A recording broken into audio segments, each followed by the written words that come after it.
ஏய் காலை பிடிக்கிறது சரி, இப்ப கட்டுறது எதுல கட்டுவ? இருக்கு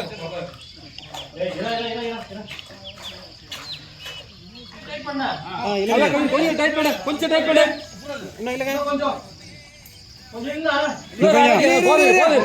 போதுவேண்ணா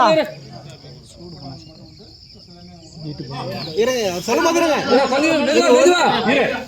கொஞ்சம் கொஞ்சமா ஒரு நிமிஷம் அசாத மெதுவா வாங்கிக்கோங்க சார், வாங்கிக்கோங்க சார். இவரு போன் ஒரு போட்டோ ஓபன் அப்படியே லாக் நார்மலா தான் கேமரா இந்த சைடு பிடித்துருங்க.